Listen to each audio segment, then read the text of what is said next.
ব্যবসা বান্ধব একটি পরিস্থিতি, একটি পরিবেশ।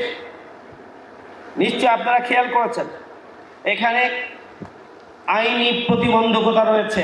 আইনের বেড়াজালে বিভিন্ন সময়ে ব্যবসায়ীদেরকে বহুবিধ হয়রানির শিকার হতে হয়, সেগুলোকে বন্ধ করতে হবে। সংগ্রামী ভাই বন্ধুগণ, আপনারা জানেন যে একটা গতিশীল বা শক্তিমান যদি অর্থ ব্যবস্থা গড়ে তুলতে হয় তাহলে প্রয়োজন দুর্নীতিমুক্ত নেতৃত্ব। দুর্নীতিমুক্ত নেতৃত্ব ছাড়া কোনোভাবেই গতিশীল অর্থবহ বা শক্তিমান অর্থ ব্যবস্থা গড়ে তোলা সম্ভব নয়।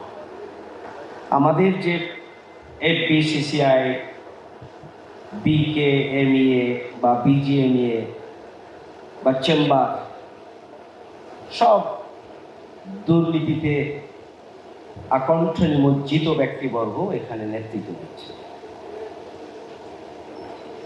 আমাদের নতুন বাংলাদেশের স্বপ্ন পূরণে সব দক্ষ এবং নৈতিক দিক থেকে সমৃদ্ধ প্রকৃত অর্থে যারা ব্যবসায়ী, তাদেরকে এই নেতৃত্বের আসনে নিয়ে আসার জন্য আমাদেরকে পদক্ষেপ গ্রহণ করতে হবে। এক্ষেত্রে সম্মানিত ব্যবসায়িক নেতৃবৃন্দ যারা এখানে উপস্থিত আছেন, আমাদের প্রধান অতিথি বক্তব্য দিয়েছেন উদ্যোক্তা এবং উদ্যোক্তা পর্যায়ের ব্যবসায়ীদেরকে কিভাবে এগিয়ে নেওয়া যায় আর ওভারঅল ব্যবসায়ী ভালো করার জন্য আমাদের প্রয়োজন কি।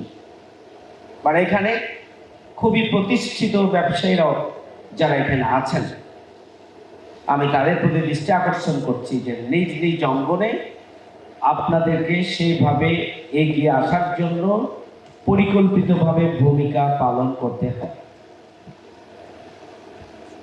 সমৃদ্ধ অর্থ ব্যবস্থার জন্য প্রয়োজন হচ্ছে রাজনৈতিক এবং গণতান্ত্রিক স্থিতিশীলতা। আমরা মনে করি নতুন বাংলাদেশে সেই পরিবেশ শুরু হয়েছে এবং আগামী দিনে জনগণের নির্বাচনের মাধ্যমে যে গণতান্ত্রিক সরকার প্রতিষ্ঠিত হবে, তার মাধ্যমে এটি আরও বেশি সামনের দিকে এগিয়ে যাবে ইনশাআল্লাহ।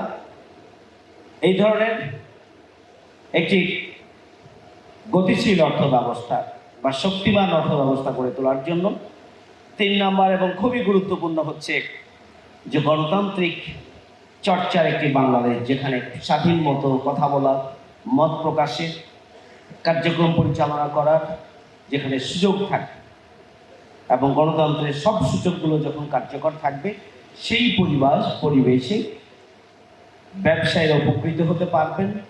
বাংলাদেশের অর্থনৈতিক চাকাও সামনের দিকে এগিয়ে যাবে, অর্থনীতি সমৃদ্ধশালী হবে।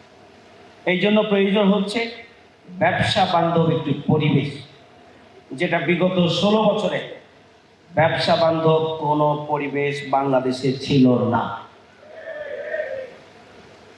এখানে সুদের যে মাত্রা, সেটিকে কমাতে হবে। ঘুষ এটিকে বন্ধ করতে হবে। চাঁদাবাজি কোনোভাবেই গ্রহণযোগ্য নয়। কমিশন বিজনেস এটাকে চিরতরে যদি বন্ধ করা যায়, চাঁদাবাজি যদি বন্ধ করা যায় এবং সিন্ডিকেট বিজনেস যেটা সবটাই নিজেরা পরিকল্পিতভাবে নিজেদের দখলে নিয়ে নেওয়া, যদি এই ধরনের কার্যক্রমগুলো, অপরাধগুলোকে যদি বন্ধ করা না যায়, তাহলে অর্থনীতিকে গতিশীল করা যাবে না, অর্থ ব্যবস্থাকে গতিশীল করা যাবে না। এই জন্য প্রয়োজন ব্যবসা বান্ধব একটি পরিস্থিতি, একটি পরিবেশ। নিশ্চয় আপনারা খেয়াল করেছেন, এখানে আইনি প্রতিবন্ধকতা রয়েছে। আইনের বেড়াজালে বিভিন্ন সময়ে ব্যবসায়ীদেরকে বহুবিধ হয়রানির শিকার হতে হয়, সেগুলোকে বন্ধ করতে হবে।